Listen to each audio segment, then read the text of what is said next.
up a seat to the bar and join us for another episode of McAnally's Pubcast, a podcast exploring the fun and fantastical mind of Jim Butcher's The Dresden Files series.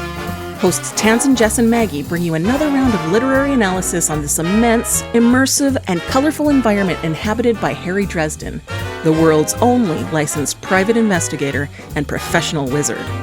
Join an active and engaged community of new and die-hard dedicated fans focused on the fabulous themes, theories, characters, context, lore, and more. This is McAnally's Dresden Files Pubcast, brought to you by Free Flow Rambling. Conjure by it at your own risk.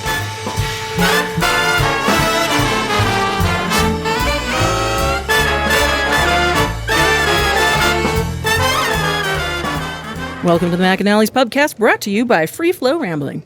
This is episode 13.9, 6 Little Necromancers, where we are covering the novel Deadbeat. My name is Tansen, and I'm joined by Maggie. Hello, hello. And Jess. Hi. Chapter 9. Harry and the Alphas leave the area and go to Georgia's parents' home. Georgia and Billy are concerned for Harry and worried about his recent changes in behavior.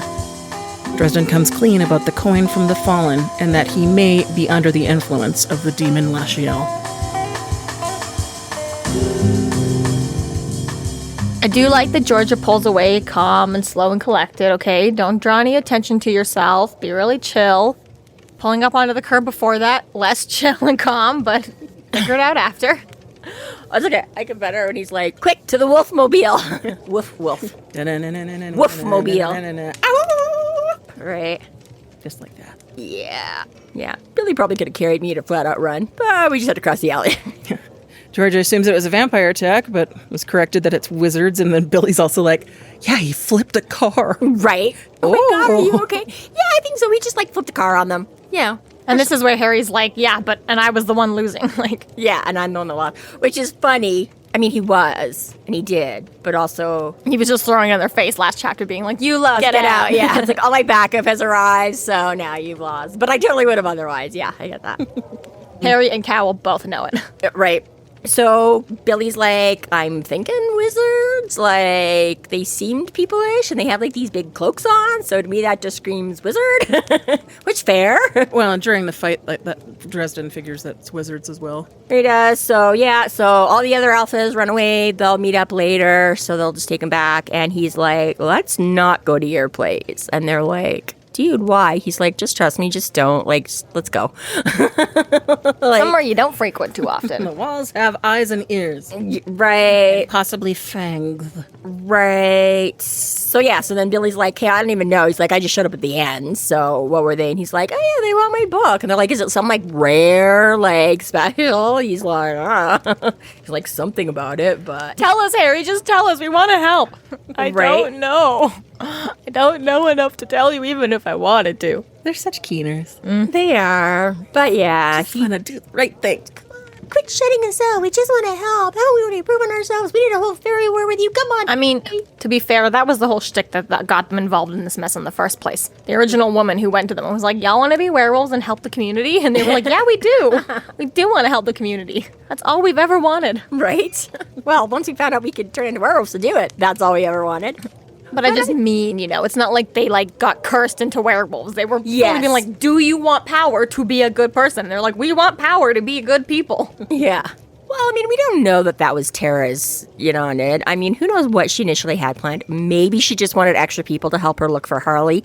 Maybe she was going to, ferry them off to, the Pacific Northwest and, have a little cult going. Yeah, right? We don't know that she, gave them to do this. This is just what they have since chosen to do with it because of... This seems like since the moment in the warehouse when they were all in their baby leathers. They were all aiming for. But sweet that here we are, 4 years later or 5 years later or whatever, that Billy and Georgia are still an item, so yay for young Lago, I guess, Sometimes can actually work out. So, right? As far as we know, they didn't get together in high school, but, the mature age of college, they've stuck it out. But yeah, so they go to the... And he just passes out for a while, because, that was apparently kind of tiring. That's fair. I can throw a car, but I need a nap after. This is his first sleep of the book, okay? A lot has happened. Yeah, it's not even the next day from So yeah, alrighty. Right. And he tends to sort of pass out after heavy magic moving anyways. Like, we've seen it happen a few times. Well, he always wants to at the very least, but yes, Big he giant does. thing, okay. Yeah, his, like you say, is that does take it out of him. But no, you know when you run an errand, but then you're like, you get home and you're like, fuck, I forgot I need to stop at Walmart, and I forgot, but I'm already home, I'm not going to do it. Harry's whole day was literally like, go home, get a letter, leave the house, go back home, talk to Bob, go to the house to go get a book. Pissed off at Thomas for not. That was even worse. It was just the getting home was right there. Yeah. And then it just went downhill. He got home and had a fight with Thomas and got a letter, and then he had to go meet Mauver, and then he got home and he had to have a talk with Bob, and then he had to go and get a book, and now he's getting the book. And All right. He's a busy Big guy. girl. Mm-hmm. Yeah. Right. so yes, this is his first nap of what is becoming a very long day. And wakes up in a ginormous garage that can fit like 6 cars. But it's okay. There's only 2 in it. The SUV and the other one, like, fuck, right? And yeah, he goes to go in and... Oh, hang on. They're talking. What are they talking about? Let me just use my nifty little gift of listening. With the capital L. Which I can't tell any of you how to do, sorry, but it's super easy to do. I'm sure you can all do it. Obviously, Billy has just checked in with the alphas. They're all good. Okay, so what's up with Harry? Did you see his face? What do you mean? What's wrong with his face? I don't know. Have you been noticing that? Yes, they have a big conversation about what they've noticed, compile their information about the events of Harry striking back the last 2 years and how he's been weirdly distanced ever since the whole fight with the Fallen in the airport and all that bullshit. Yeah, and I do like their little dynamic here. Like, I do like Billy and Georgia. They're great. Like, it's a combination of sort of your typical, like, male-female conversation, but also a little bit like, right? Like, she's like, okay, we know now she's like a psych grad student, right? So, okay, she's going further in that. So she's got, obviously, Used to a analyzing sense behavior. Right, she's coming from a sense of, educated guesses and stuff like that, and also a little bit typical of, just Billy with, like, the macho kind of, like, think with your muscles, and she's thinking with the brain, and he's a boy, and she's a girl, and all this. There's a little bit of the dynamic that Billy is the alpha of the alphas. He's in charge, but Georgia is also in charge. They are in charge. He's really She's the man behind the woman, Exactly. right? Behind, yeah, exactly. The brains behind the. Yes, she's the man behind the woman. I said what I said. Are you people not used to this? I said what I said. The thick plot, like. Yeah, I was just making sure that I did hear it in order. Said it and meant it. Damn it.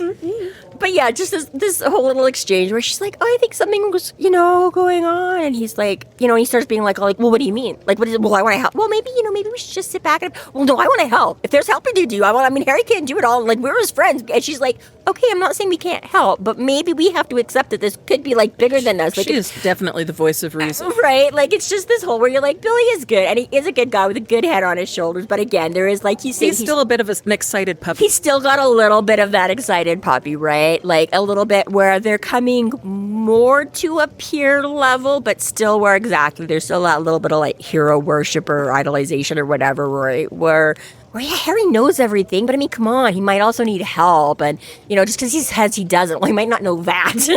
There's a good solid string here, though, of constant support from both of them, that it doesn't feel like an attack. It does feel That very too. friendly. Like, no, I don't think he's the one who committed that murder, but I think he was involved and he's hurt by it. He's taking responsibility for it.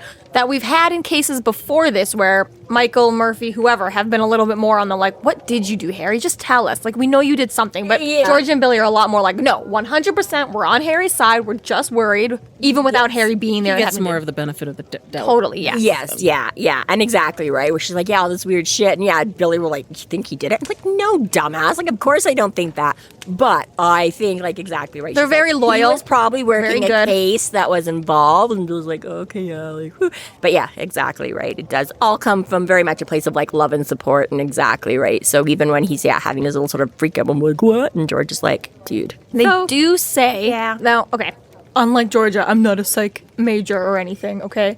And also, yes, I'm willing to admit sometimes authors just use a word and you're not supposed to psychoanalyze it and pick it apart and stuff. In this moment here, when they're talking about whether or not Harry feels responsible for the death or whether he committed it or if that's the thing that's whatever, that whole conversation, Harry's thought process there, he says, I swallowed and tried not to think of a pretty dark-haired woman bleeding to death while the hold of her boat slowly filled with water. She'd made enough bad choices to get herself into trouble, but I hadn't been able to protect her from the creature that had taken her life.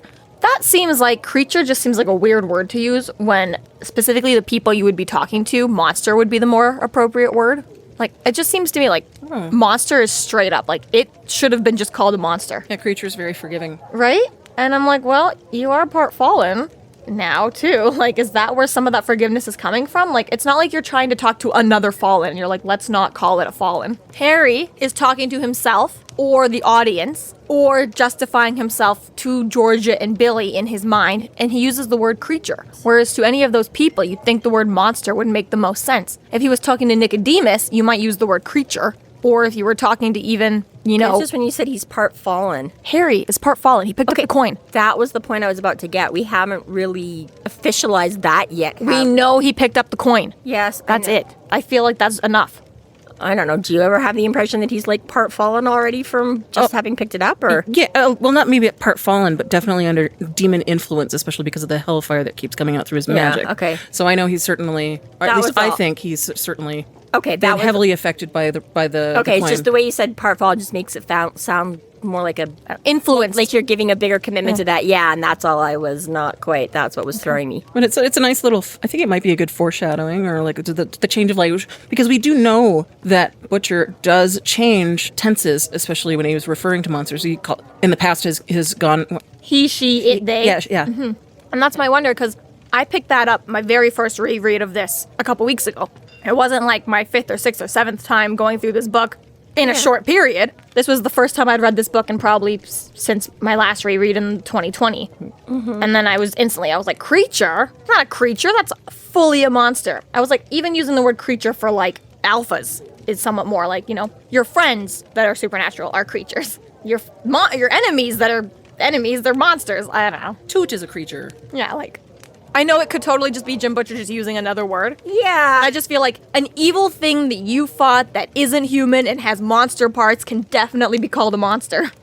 I guess. And I see what you're saying, but again, it's one of those things that, no, to me, yes, we can use it in a very sort of, night before Christmas, not a creature was stirring. You're like, oh, little mice and sugar plum fairies and stuff like that, right? But again, having listened to a lot of the bedtime, the prose needed for poetry is different. Okay, when you need to fit a certain number of beats into a line, you're going to use whatever synonym you've got. Okay, that was just the first thing that came to mind. I'm just saying, I'll do the same thing. Talk about the pets or something, be like, you dumb creature or something, but.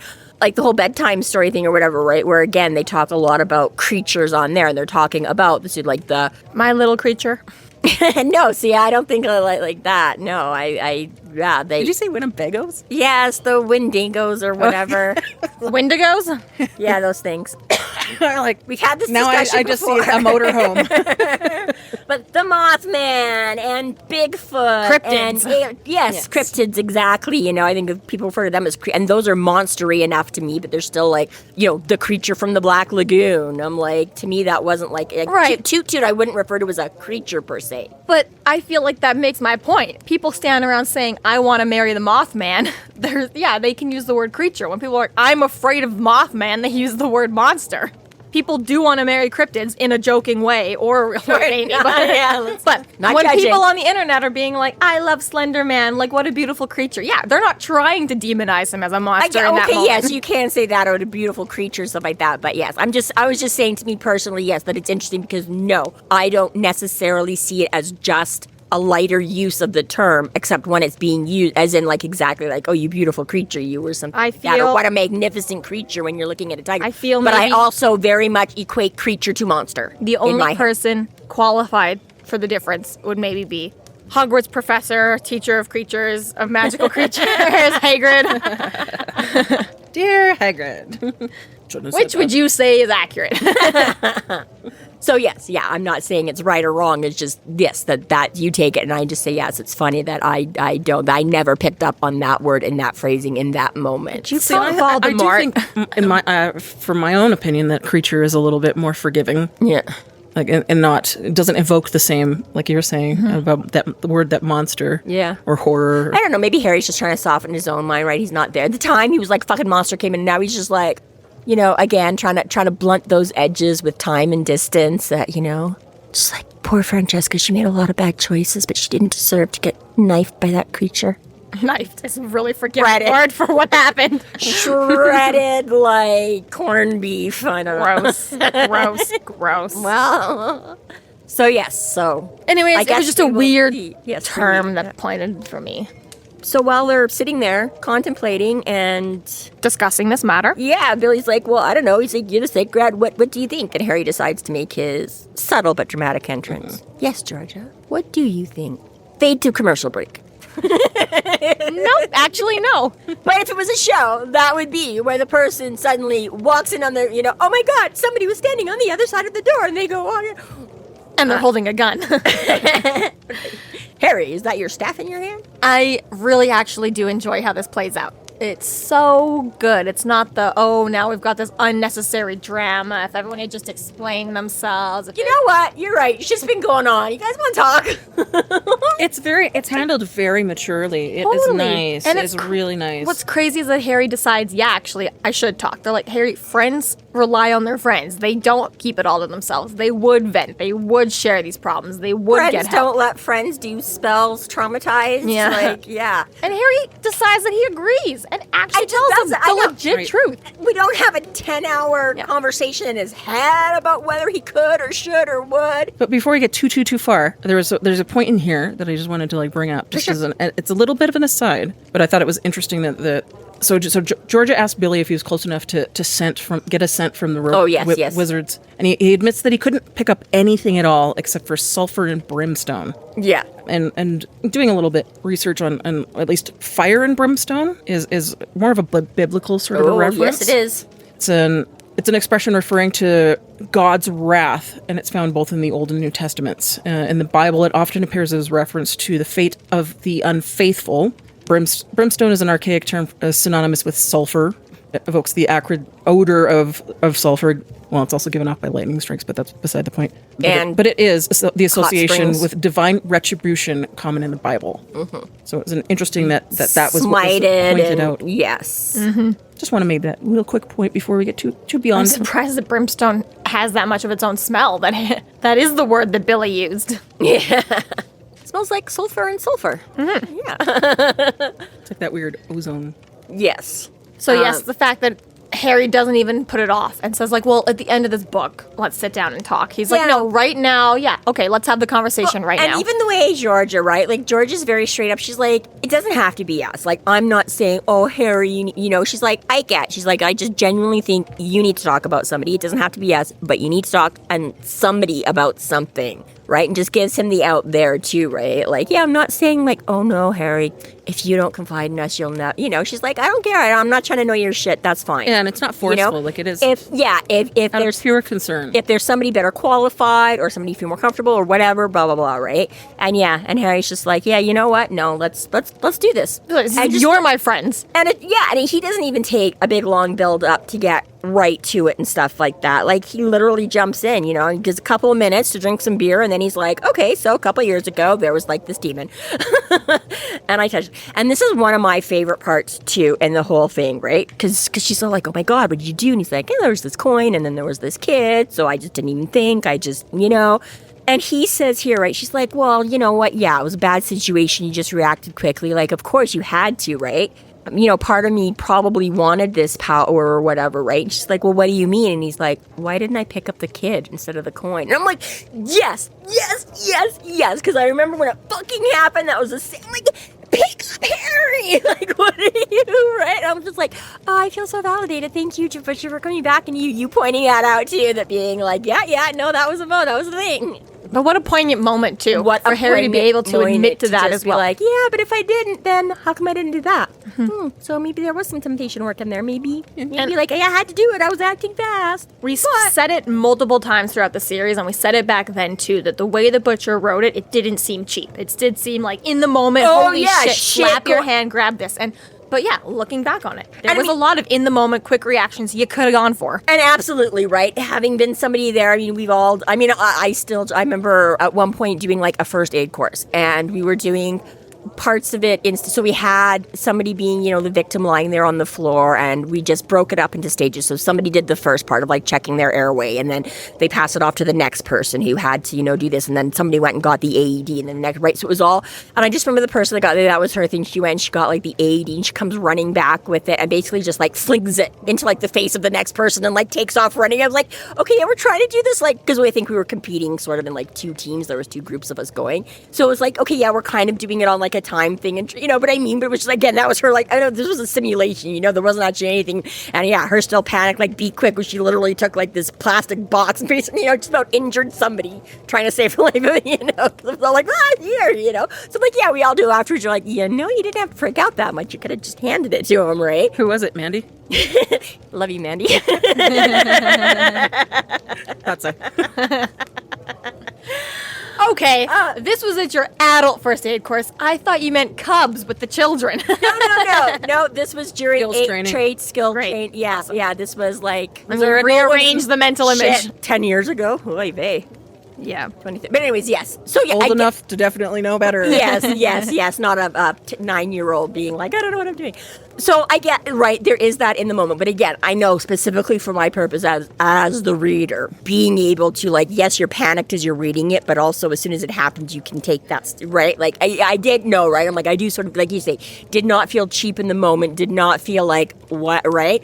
I'm like, I get, but just, again, knowing what had been going on this entire book, and like I say, that was one of the books that shook me the hardest the first time I read it and everything like that, right? And I'm like, dude, what? No, pick up, wait, just pick up the, So yeah, I love now hear that a couple of that. Now we're revisiting, now that we're looking at that situation, and yeah, he's like, I could have just picked up the kid instead. And I'm like, okay, I guess you're right. I think it makes for a way more better fleshed out character because it shows that he has self-doubt. It also shows that he's self-aware. Yeah, exactly, and that he is. And so we also get the big reveal that, this is, again, well, sort of the big reveal. He did mention it before, but now after a couple of years of healing and whatever, rest of his hand is still super mangled, peels it off, and he's still got like this perfect section with the sigil on it, and so, yeah, And he mentions that the brimstone that Billy smelled was called hellfire. Yeah.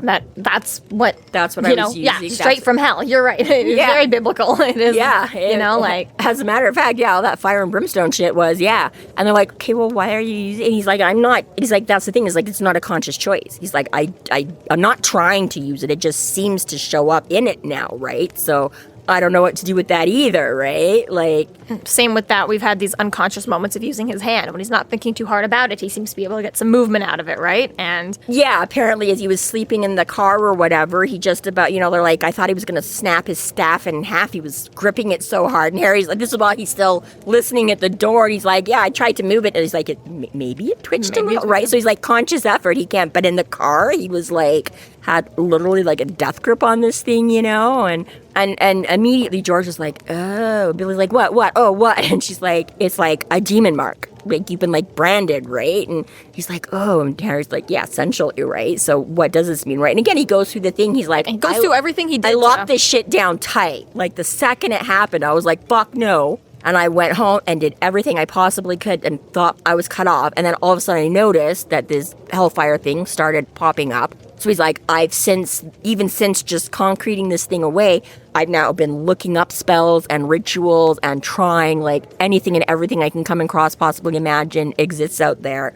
None of that seems to be doing anything to cut it off anymore. So and what then the fuck? Leads to the further thing is that if he's not been able to cut it off and it is in his mind, he can't trust himself around anyone. So if it is I won't know. I might not even know that it's I wouldn't even know. Me. Maybe I'm butchering these rituals or spells or whatever. Yeah. He's got the right last name for the kind of things he writes. But right. So yes, this is his big issue, is that at the most, or least, I can cut myself off from everybody I know and love and hopefully not put them in the line of fire if I am running around doing shady shit with or without knowing it. His honesty and vulnerability in this moment is just so astounding. It's amazingly mature compared to what we've had in the past. It is. And I mean, granted, Harry has tried before in the past. It's not like he's, I think he's had moments of trying to be self-aware.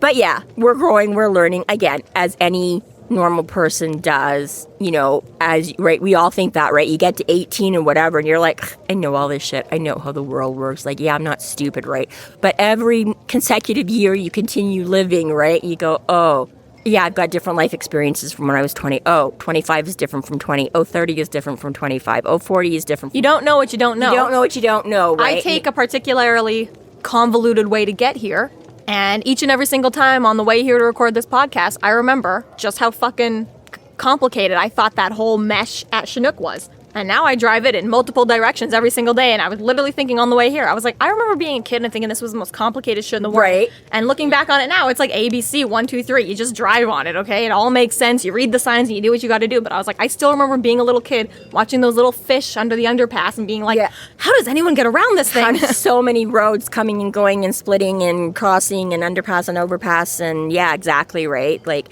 and like even that, like I say, we just moved a friend Friday or whatever, and again, first time ever being to this place was not a neighborhood I am intimately familiar with. I've been in around that area for a long time, but yeah, no idea where the right. So again, just following, she's like, oh yeah, just turn here and go there, right? And again, it seemed like you're, up this street and down that and double back through this way and across this way, and you come up and then around and inside that block, and then you're across from a retaining wall. So it's the only way you can get to it because they're, and I'm like, I know after like the third time I've been there, it's going to be like, oh yeah, no problem, right? But just again, that first time going in blind, having no idea of anything, and it just seems like, yeah, you're just going in and around and up and down and back. I've said it before. Like, it's going to take me forever to learn how to get here, It's not just like up this road and turn left, right? But you're like... Your city feels like it's that like fog of war map where you can't see it until you've been to it. And then once you've revealed it all, you're like, wait, these three things were next to each other? Like, yeah, exactly. Yeah, right.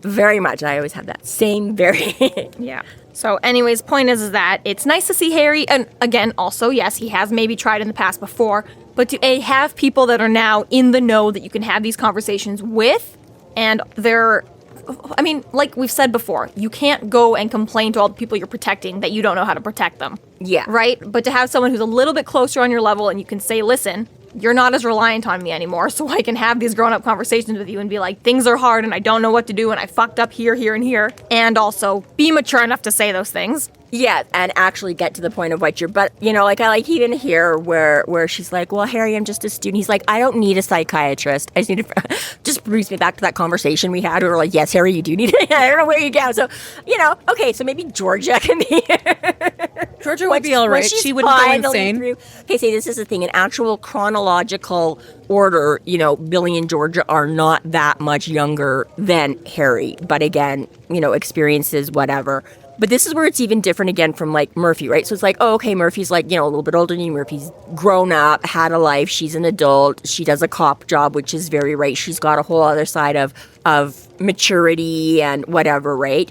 But this is the thing is that, again, Murphy's an outsider to the, right? No matter how much she knows, she's not wizard. She's not changeling. She's not, you know what I mean? Like, she's pure 100% and is... She's only in this through Harry. Only in this through, and very limited in whatever magical doohickamajibbity he can set her up with kind of a thing, right? Whereas, again, Billy and Georgia have another step, right? And exactly, we're talking like 5 years into this of them being ensconced in this, right? So while they may only have this one particular, right, they've been going up against ghouls and vampires and, right, they've seen sort of perhaps like a broader spectrum in not such a curtained way as even Murphy and the cops are still experiencing. And exactly, now that they know about Bach, they know which is the real books and which are the fairy tales and stuff like that, right? And besides Bach, just other lower level friends in the supernatural that they can make, right? Yeah, but that's what I mean, right? It's like they know now what the real deal is as opposed to the, not so and stuff like that, right? So it's like, yeah, they know about spell books and... But I mean, Murphy can't go to like Max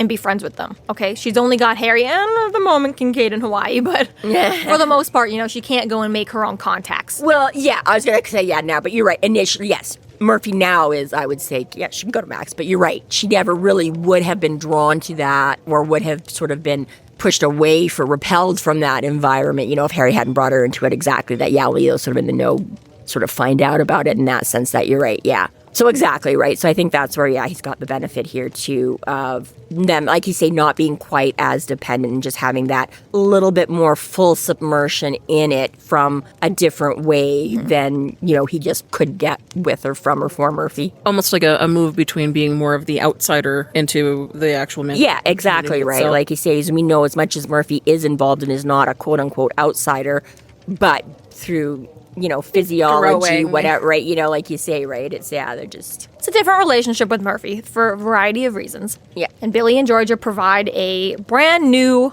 aspect of friendship that Harry's not been much a part of before. Exposed or willing to take on. Or, one or the other, And also, in a lot of ways, they're also the closest to him as young people without much responsibility other than the supernatural community. Like, Michael has a wife and children. Yeah. Okay? He has a real job. Murphy has a legitimate, real laws that keep her, she has to uphold the laws first. Yeah. And we see her break. Murphy's a homeowner. She has to pay taxes. She actually is the one upholding those laws that exist in her world. Yeah. Right? And then Thomas, obviously, the whole vampire thing is a little bit of its own. That's whole new ballgate. People can't know we're friends. He's rich and he's supernatural. None of that in any way relates to Harry and Murray, either way, you are just a whole other world removed. But even to the point that Thomas is now dependent on Harry, too, to go and get work and pay the bills, because otherwise you're both fucked. I guess, yeah. But, yes, so they are uniquely similar for this sort of exchange.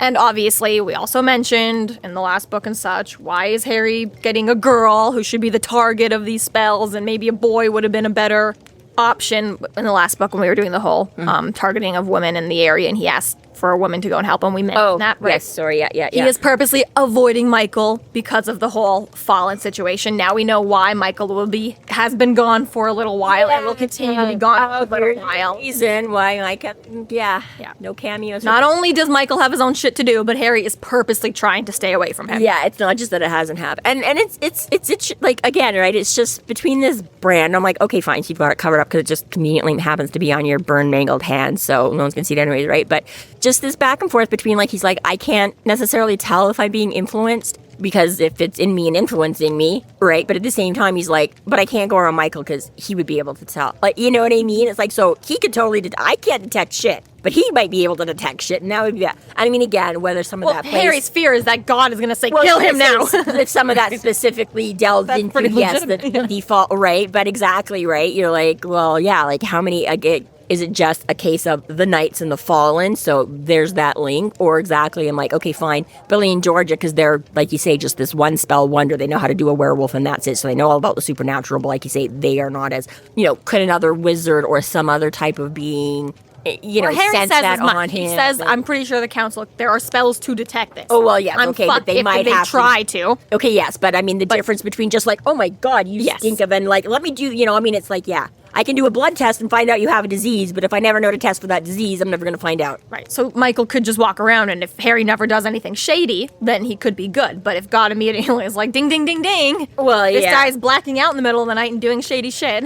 Well, yeah, and if it absolutely came to that. But, just between the not wanting to bring anything else down on Michael and not potentially having to give Michael cause to be an enemy, and oy vey. It's a lot. Yeah, it's a lot. It's got a lot. Harry basically lets them know he's afraid. He does. And straight up for once. Yeah, I'm scared. And honestly, good for you for talking to your friends, Harry. It's about time. No man is an island. Right. Mm-hmm. Or is he? Wow! Tanzan knowing something about the future? What? I couldn't help it. Yeah. But yeah, I just love it, right? Where George is like, and in typical just, friend fashion, right? It's just like, oh, don't be so hard on yourself, and this is where he's like, really? Because if I didn't want to, why didn't I do this? I'm just like, oh, fuck, man. So then kind of a funny moment to cap it all off at the end is they're like, so this is what all of tonight's been about? And he's like, no, it's a whole new problem that I actually can't tell you about. Oh, that is the best thing ever. I love it, right? Where he's like, who are those people? Harry's like, I can't tell you. And Billy's like, because you put us in danger. And he's like, no, I just don't know who the fuck they are. I was like, thank you. No idea. Yeah, I was like, no, I just don't know. And then he's like, no, I am protecting someone else, not you. Don't be so self-absorbed. God. Right. For once. But then they're like, okay, so what is going on? He's like, yeah, I don't even know. I'm like 6 hours into this, guys. Give me a minute. Yeah. So you're still just going to have to trust me for a bit, but I got to get going again and again, right? Not... Right. Thanks for the nap. Thanks for the beer. Take me back to my car. Yeah. Can I just bum some more food off you and then chauffeur me back, would you?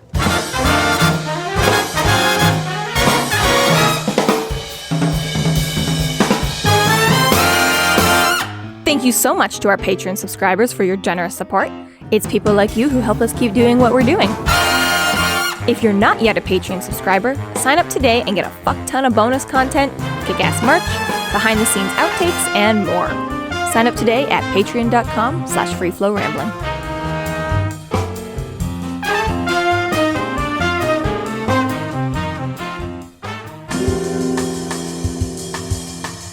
Chapter 10. Georgia and Billy lend Harry her SUV after driving him back to his newly abused Blue Beetle. Harry calls in Mortimer and asks him for the assistance of the spirits to find the Necromancers. Mort declines until he finds out that Murphy is involved. Mortimer calls upon the spirits and they find not only one Necromancer, but 6. They do their little mental math and they're like, oh, he checks in with the other alphas. He's like, yeah, it's mostly died down. There's like 1 or 2 people, a cop's still around. But Harry's like, okay, now it's best time to go before whatever, right? Most of it's cleared out and before anybody else decides to come along. And so they head back and they find his car and it beat to shit. Fortunately, the shotgun is still in the slightly contained boot. Yeah, slightly contained is like, that's the thing that's so weird. We already spoke about this once already. Like, it's the easiest gun to steal in the world, and yet it's... And then somebody's clearly gone to the, Well, and weird situation. Yeah. Well, and this is the thing. So he goes and sticks his car in its key in it, which actually I just realized suddenly now, this is bullshit. He can't have just stuck his head through the window and turned the car on. He drives a manual. You have to put the clutch down, bitch.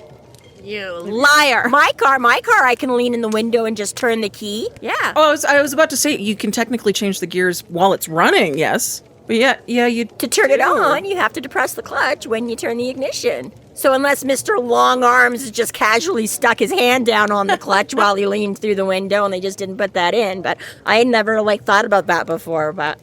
So they're like, well, who beats up a car and, leaves it running? And Harry's like, someone leaving me a message. So obviously they weren't there to steal his shit or find out what he had. So that's why they're like, see, I left your gun. It runs. You just have no windows left. Which is like, well, at least they all match now. Well, he would drive if there weren't windows. They've fucked it up a little more than that. The wooden handle of the Louis Vuitton bat protruded from the gaping driver's side window. The cardboard tag still on. Is that the tires get slashed. I don't remember him. Part of the windshield was missing. The rest clung together in a massive tear. The back window had already been broken from fill. The doors and the hood were dented in a dozen places, and the door handles had been entirely smashed off. The tires sagged limply. Okay.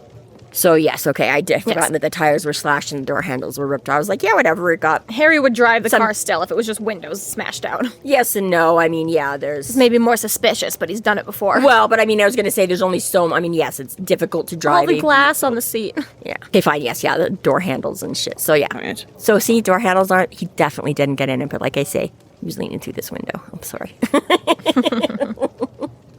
Wrong. Weirdly violent, though. Who would do that? Yeah.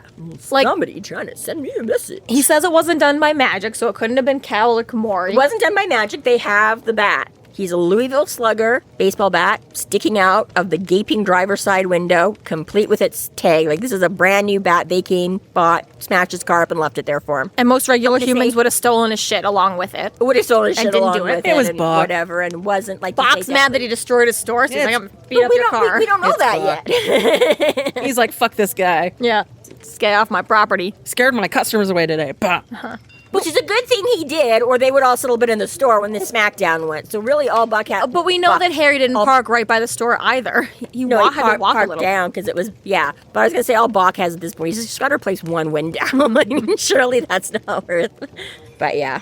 It is an interesting question. It is. Who's following you around and that pissed off at you that is not already a major contender at the moment? Yeah. Is it Mavra? Because she saw you talking to the alphas and she's pissed off? Well, right, because he's like, I don't know, was it the guys you were fighting with? Was it the cloak dudes? And he's like, they didn't really seem like baseball type. Again, right? It's we just had this big magic brawl. Why would they go buy a baseball bat and then come and beat up my car? Mavra doesn't seem like she'd do the same thing either. She could do magic as well. Right. And again, if it was just the bad neighborhood that they're in and the usual thing that like Billy and them, then again, you would think, sure, they might well vandalize the car, but they're probably going to rob the shit out of it. Yeah. You know, anything that they... It just wouldn't be there. Well, again, I just picture that joke where it's like the car gets stolen and they find it like 2 blocks later with a note on it that says, thanks, we'd rather walk. You know? Like, I just feel like Harry's one of those things that, yeah, the gangs would be like... Did you check if your converter is still there? They're like, we're not driving this piece of shit. We'll just beat the crap out of it and see if there's any useful, see if there's any change in the... So, but it does pose the problem. And now, once again, Harry has to run around and do shit, and his car is unable to run around. He's like, great, now I gotta go rent a car. And George is just, gives Billy a look, gives Harry a look, hands him her keys. No, I can't. They're like, dude, we're like 2 blocks from home. Why does Butcher keep doing that? Do you think it's just like a running gag, like this poor car just has to be beat on? Because he basically always gives Harry a quick way out of it. He almost always gets like, okay, fine, I did just get paid, so I've got money for the taxi. Okay, sure, Georgia's got this minivan, I've instantly got a way around. I think probably part of it is, like you say, I can definitely see like a running gag with the joke, because like you see, it came in, battered and I can't talk anymore. Battered and beat up and all these, so it just keeps happening. But I also think that even though it doesn't necessarily put him completely out, it still throws small, right? Like it's more inconvenient and or it costs money to take a taxi than just hop in his car and go, right? I think it's a consistency thing too, We'll see with... Breaks his spirit because it's his shit getting destroyed. Well, there's that. Well, the magic use, because it is still somewhat susceptible to his magic. Yeah, that's the thing, right? Like we've seen him borrow Mac's car heading out to Lasciel's house, I think it was, right? Yeah, in the first book he had to take a taxi and then he took Mac's. Yeah, and Mac's car started, right, because it had all the fancy electronics and it started going beep, boop, boop, boop, boop, when he got out there and stuff like that. And then like same thing, right? Like I think that's part of it is that you could use it, but it's all these like fancy cars that always cause them some other kind of problem and setback or, this or that. I can see that some ways I'm like, they're not completely putting him out of the game, but they're more inconvenient than just having his own wheels too. So like slows him up a little bit or whatever without just doesn't seem as inconvenient. Like if he fully just didn't have a vehicle at all, then it'd be like, oh shit, now you're running around or you're like forced to take the Never Never to get around Chicago or you're... But it seems like... God damn it, the 63 bus is late again. It just seems very consistently he loses access to his car and everyone around him is like, here, take mine. Or, I've got a motorbike, I've got a limo, I've got a truck, I've got a this, I got a that. I think that, plus I mean... Take my personal driver for the day, it's fine. Again, also maybe a little bit of that friends when he always thinks he doesn't have friends and he has to do everything alone, but then his car always gets beat up and somebody's always like, here, take my bike, here, take my car, here, you know what I mean? Like maybe it's sort of some of that too, like you're always trying to be on your own or think you're doing it on your own or that you have to be on your own, but then inevitably you always need your friends and they're always there for you. It's a good after school special. Right? That's Harry Dresden after school special. That's what I equate it to all the time. It's okay, because now all the windows match. Even covered the birds and the bees. Yes. Free air conditioning, yes. So even Harry says that. He's like, it's brand new, I'm going to blow it up. She's like, nah, it's still under warranty. That's a crazy thing for me to say, because like I have been well into the car problems lately, and I would not be able to say that, like, oh, it's still under warranty. I'm like, no, insurance will charge me 5 times as much. You're on your own. There is that, but also yours was used when you bought it. You didn't buy it brand new to be under warranty, so that's different too. Okay, maybe, but still. Yes, if your sound system had been like blown out by magic, so they couldn't say, oh, look it, you dismantled your entire sound system and put in a new one, you just voided your warranty. Yeah, that's bloody good warranty that they've got on that car. You know what though? Because usually it's just like the drivetrain kind we know her parents are super rich. I was just going to say, yeah, they've established, right? It's a 6-car garage. Like, yeah, they've got good insurance. They've got good insurance. They've got a good warranty. They've got a whatever is happening to this car, whether it is the sound system or the drivetrain. It's exactly. And I love how like all of these things, again, like fictional stuff. Everybody's always got like that one really rich friend. I'm like, where's my one really rich friend that has a brand new SUV and like a 6-car garage where they're like, no problem, just come chill at my house for a while. If you need, like, yeah, no problem, just borrow my car if you trash it. Don't Money worry. Doesn't buy everything, but it does advance the plot. That's why our plots don't do anything. Yeah, right? Yeah, exactly. Going real lives fast. Mm-hmm. Yeah, it's like the current series. It's like the one dude's like a billionaire. And it's just like, nice. Fuck you and all your like billionaire boyfriends and shit, Like, I'd settle for somebody with just like a savings account, Actually has money in the savings, So yeah, they're like, dude, we're going to take it to the garage. See you later. He goes off to visit Morty. We haven't seen Morty since book 5, which isn't that long, but it's only our 3rd. And Mortimer has abandoned his shtick and has finally got his mojo back. Yeah. Seems to have been working enough on his craft. Use it responsibly. And gaining back some power, which kind of puts some hope that potentially some of these other low-level people that we have and will meet could maybe potentially grow. And like Harry did, yeah.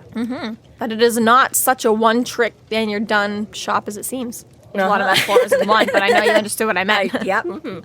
But yeah, I think I like it even more because it's not, because I mean, again, you can see it the other way because Harry has sort of leveled up as he's gone along. So I'm like, oh yeah, there's always, room coming on the ground floor. But yeah, I like it even more where he was sort of at that. And then for whatever reason, like you say, depression circumstances, the world is too harsh, he was losing it and he had all but lost it. And now he's got it back, right? Like that's the impressive thing is that either you don't, Harry sort of said you can't, again. Mortimer, the comeback kid. The comeback kid. I was going to say, I think different because he talks about sometimes, losing it, like breaking promises. And I'm like, I guess that's different than just, but yeah, so, whether you have to go far enough down and really give it up to not be able to, but even if you've sort of gone many routes to the bottom. Yeah, you can still climb back up and get back up there. Sleepy Mortimer answers the door and he complains that it's 3 a.m. and then panics when he realizes it's Dresden. Yeah, he's not even just bitching because he doesn't know who is at his door. He's still rubbing his eyes like, what the fuck is wrong with you? Oh, fucking like.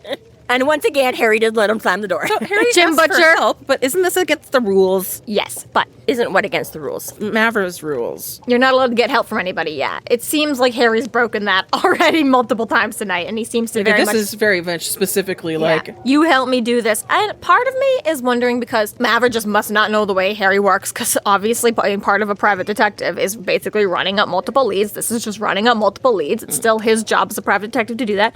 And partially Mavra's like, no, bitch, you're a wizard, do your own shit. But as long as he doesn't let anyone know he's looking for the word of Kemmler, then it's not letting them in on what he's doing, maybe? A little bit of a loophole. Okay, I was like, I just want to know about necromancers in Chicago. That has nothing to do with the word of Kemmler. I feel like that's more, like, don't try and get help to get out of this or to double-cross me or whatever, right? Because, yeah, you're right. She's like, I want this thing. Well, obviously, if Harry's not allowed to get help from anybody, then he's like, I don't know where it is. That's as much as I can help you. If I can't look up information, if I can't talk to people, I'm not going to, right?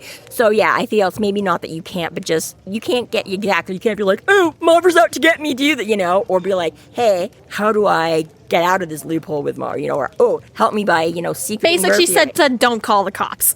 Yeah. Don't call the council, bitch. Yeah, so I'll knife you. Yeah, basically it's like, don't turn me in, don't get help that. Snitches get stitches. Yeah. Right? Exactly. And this woman's basically just like a puppet doll, like at this point. Dresden threatens to camp out on Mort's lawn until he complies, which he relents and finally lets Harry in. And Mort figures it's about the vampires, but Harry mentions that the most recent fight was in Mexico. It has made things quiet on that front, so no vampire activity. Yeah, and this is the thing, right? Morty hasn't changed his stripes. He's still singing the same tune. He's like, I don't want to be around you. I don't want to get involved with you. I don't want people to think I'm involved in anything. Don't want to be on anybody's radar for anything at all. Yes, I'm a coward. What are you going to do about it? I'm not changing or apologizing for it. Mm-hmm. Yeah, and he's like, the last time I talked to you, I ended up with like stitches and that was like, again, Mort trying to pick the most public place to not, right? Let's go on TV with an excuse for being there. Does Mortimer know that Ortega was there as a vampire? You know what? They never yeah. Because that'd be one thing. Like, that's totally not Harry's fault. If both a fallen came on dressed as a priest and a vampire came on dressed as like a magic denier. Like, debunker, yeah. And Mortimer's like, fuck you, Harry, every time. Which, to be fair, they were only there because Harry was there. Harry, yeah. But still, they don't ever actually address that. I mean, it's one of those things where it's like, conceivably, again, being that he has a hand in the, or a foot in the supernatural world, that, yeah, he may, and especially now he obviously knows about the world. Maybe he found that out. But at the same time, it could also be that he's still completely oblivious to that because unless, he knew to ask or somebody specifically told him following up on that, then yeah, there's also the possibility that he's like, no, he just blew up a studio when I was there. I don't know what the fuck. I will say, though, pretty brave of Jim Butcher here to throw in a time. Now I know it's 3 a.m. I'm paying attention, dude. It's like you're getting better. It's less and less. But there's still not none. There's better lineup the next time you drop a time. All right. Mort wants to cut to the chase, and Harry asks him about the recent black magic happenings. Mort says the undead are nervous and afraid, but he won't say why. No, he's like, fuck off. I'm not getting involved. No. and Harry fills in the blanks for Mort and lets him know that necromancy and Kemmler's disciples are afoot. And that rings a bell, because he goes, oh, that guy? Or he's like, his disciple. So again, somebody else that has heard of Kemmler. So again, interesting that Harry and all his magical wizard submersion, you know, that this was one of their guys that went bad, and he doesn't know about it. And yet all these other people have, I mean, granted, yes, some of them specifically seeking out, right? But all of a sudden there's all these like little Camelrite disciples popping up. Morty's heard of this guy. Bob, you know what I mean? All of a sudden Harry's like, the fuck, everybody knows about this guy but me. Like some big baddie. But again, I'm like, it's just that internal cover up, you know, like nobody wanted to admit it was one of ours that went off. But yeah, like you say, right? All the other bad guys are like, dude.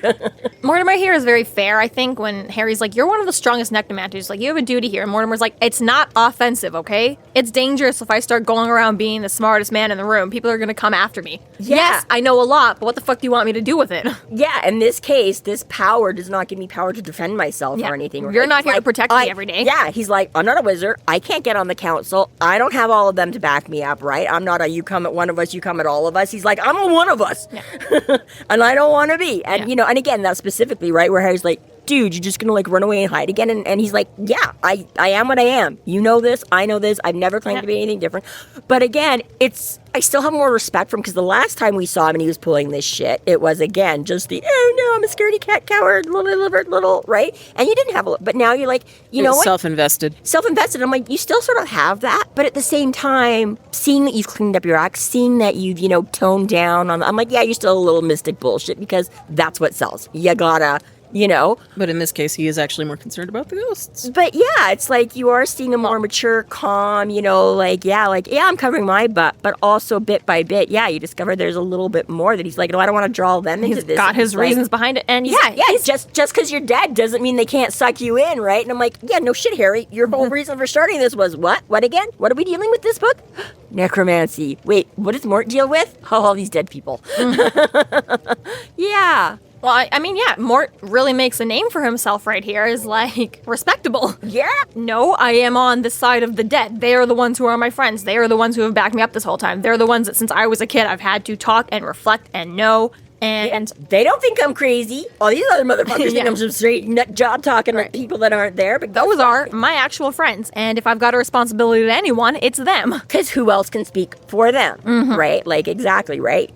Morty's like, Harry, you got wizards, you got wardens, you got all, right, this, that, and the other thing. You got alphas out there, right? Who's speaking for these guys? Exactly, right? The wizards are not all ectomancers or anything. Just because you can do these spells doesn't mean you can automatically have or choose to or whatever, right? So I'm like, yeah, it is. It's a damn fair point, you know? It's like, Morty doesn't like...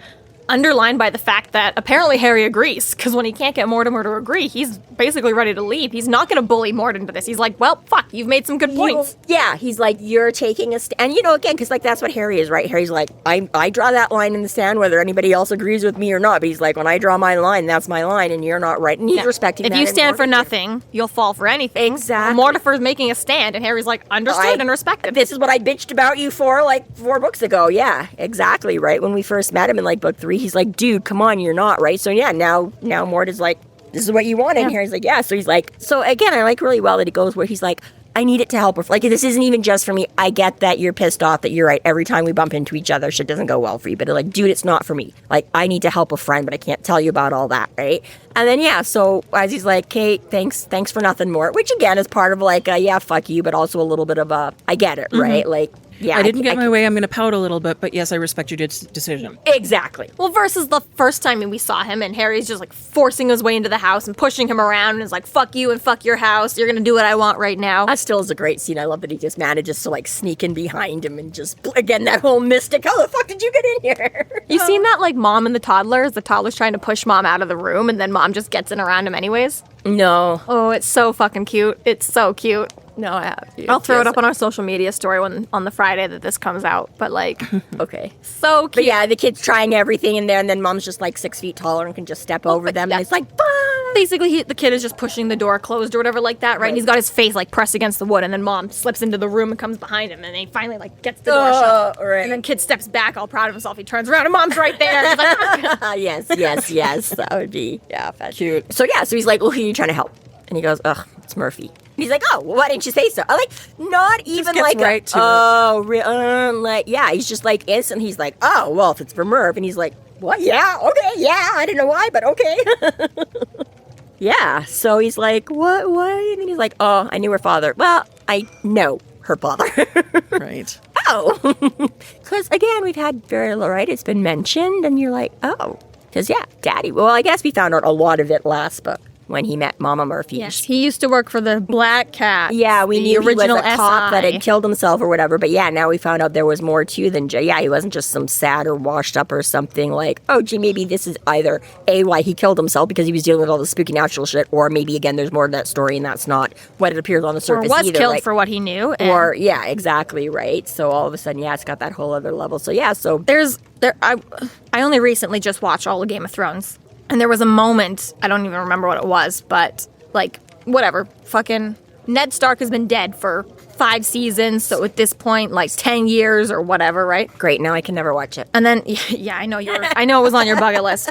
And at some point, one of his kids goes to do something or whatever like that, right? And everyone's like, okay, your father did this for me, so I'm going to do this for you. And I was like, what a fucking legacy that, like, a million years after you've done something for this person and you've been murdered and your kids are out being the fucking worst people on the planet, the people are still all willing to lay down everything for your kids because that's how fucking badass and awesome you were. Right? And it was like, who knows? Legacy. A total legacy. Absolutely amazing. And it happens so many times throughout the Game of Thrones. Everyone's always like, those fucking Starks, but your dad was one of a kind, so I'm going to do it for you, right? And it happens over and over and over again. And his kids are a lot of shitheads in a lot of ways. And everyone still kept doing it. And they were like, you know what? For Ned Stark, I'll do this. And I find, this moment was a little bit too. It's like, I do not want to get involved, but damn it, Karen Murphy's dad, fine, fuck it, I'll do it. Yeah. And for all we know, he's over Mort's shoulder right now, like, motherfucker, you do it right now. Gun to the head. Right, but yeah, I think both I think there's some kind of a relationship there. I feel like he knows Karen in some right in his own regard, but yeah, more so that he definitely obviously does know her dad and stuff like that, right? And yeah, that's just another very cool sort of Papa's moment keeping there. eyeballs out for his daughter still. Yeah, so it's like not only do we know that Murphy's good shit, but it's like, yeah, her dad was. So yeah, so Harry's like, all right, shit's going down. We got necromancers in town. That means there's got to be black magic, cold spots. Let's what can you tell us? Because they can go everywhere and anywhere and right, rather than me running around. So yeah, Morty does his little nothing on the surface for everybody else to see. Like apparently when Harry's doing magic, except when he starts zipping out sparks and things all the time. But yeah, goes and just all of a sudden, picks up his little atomizer, sprays ink all over this map. And this again would be a super cool effect in a movie, Right, it would be. Going there, hanging, and then specifically going into patterns and blobs and vortex up. Yeah. Vortices. Vortex. Vortici. Vortices? Yeah, I don't remember. Yeah, the fact that Harry can, like, feel that the room is filling with presences Yeah. and presences and presences, and he's, like, getting claustrophobic with the amount of presences that are coming into this room. Ooh, that'd give me the chills. Right? And it very does specifically, yeah. It's a very neat moment. I liked it. It is very cool. Different kind of magic. Good to see. Yeah. But other than the whole, like, fucking, like, blood splatter all over the table. At least, we do see him use just the little perfume atomizer. It's not like all of a sudden there's just like this spray of gore out of the nothingness that like falls on, It's a nice touch. But it's pretty cool. We find on the map that it's marked the Forensic Institute, which we already know why. Yeah. Oh, yeah. The Field Museum, an apartment in a rough neighborhood, a cemetery, underneath O'Hare in Undertown, an alley by Berman Park, and a sidewalk on Wacker. Yeah. So I find this, I don't know if I would. I guess I don't know how else you would have done it, but it's just funny where he's like, oh, it's darker at, like my first assumption for why it's darker at O'Hare would be like something bigger, evilery, magicer Because happen. it's trying to press below. Well, the and that's actual- but that's what Morty says. He's like, oh, maybe it means under, right? And I'm like, okay, I guess. Not what mine. How else would, you've got to think of some way to convey this. And sure, Morty spells it out for us just in case. But yeah, it was just funny because I remember at first too, I was like, that was not, I was thinking it was some bigger thing, and then he's like, oh, no, wait, I think that means underneath. I'm like, oh, okay, sure. Well, yeah, if I'm It thinking... keeps him wandering around O'Hare for fucking, because obviously that place is huge, right? If I'm thinking dark evil magic at O'Hare, I'm gonna think like, oh shit, you've still got like 2 years worth of like torture Well, I was going to lingering say in that that spot. too, right? Like, I'm pretty sure that was part of what made me think, yeah, it's already a dark spot, And right? possibly that's what draws the Necromancer to below it as well. Yeah. Maybe there's still darkness lingering, but But it's like, oh, no, you don't have to search the entire secured airport. You just have to get underneath it. Oh, okay, sure, thanks. yeah, thanks. Ultimately, they learn there are 6 necromancers altogether. Makes sense, but I also am like, well, how do you know they're not not doing more than, like... I know, only 6 spots still is like, okay, Like, so they this is where each they only are did one? right now? So Gravane is still at the Field Institute? No, I think that's just leaving the traces of, right? Like that. Right, so then I wouldn't say there's 6. I'd say there's one guy who's gone to 6 locations. Or, okay, yeah, exactly. Yeah, sorry, I see what you're saying there. You were like, but yeah, exactly, right? Like, that was kind of a little bit my take. I'm like, yes, it could be, but yeah, how do you know that they're, right? I'm like, it could be 3 groups that have done it twice. It could be one guy that's done it 6 times. It could be, I mean, I guess. Unless it's like, yeah, they're there right now doing shit. Better safe than sorry, then yeah, I'd be like, okay, well, let's assume that each one. So yeah, better to have 6 and then find out there's only 4. But yeah, I was kind of with you on that one. I was like, what? Yeah, I don't know. Right? Because, and like you say, I'm like, you can't even surmise that that's it because they're like, it's been how many hours since he was at the Forensic Institute, right? So you're like, not even like, oh yeah, maybe that his assumption is this is all happening right. We're like, well, that was hours ago. So you don't know when the fuck this shit happened. Maybe he gave him a time frame, like Mortimer gave the ghosts a time frame, like in the last 6 hours. That's wwhy I would say, like, find them right now. Where are they right now? Or just find where all the dead people don't want to go. Like, what is it? And what did you say? Yeah, well, that's it. He wanted to find out, I think, where these things have been worked, right? Where black magic has been. Yeah. But anyways. He knew he couldn't convince them to actually go to the Necromancers because they were sure shit not going to say yes. Which, yeah, and is fair, right? Like you say, I like that Harry respects even dead people have rights. And could you imagine if you were like a necromancer and a ghost just tapped you on the shoulder and it's like, excuse me, sir, can I see your passport real quick? What are you doing here? Bitch. Your permission. Yeah, so now we're something ahead. So Morty's gotten us some good. Now we got places to check and people to look for. It's something. Thank you. Thank you, Mort. 6 of them and 1 of him. Ugh. This concludes our episode 13.9, 6 Little Necromancers. Thank you for listening. You can find us online at freeflowrambling.com and McAnallys.ca. There we have links to our other podcasts, social media, and other fun tidbits. Please subscribe if you like what you're hearing, and please consider supporting us through Patreon to keep the magic alive and to see more content. We are Free Flow Rambling. Conjure by it at your own risk.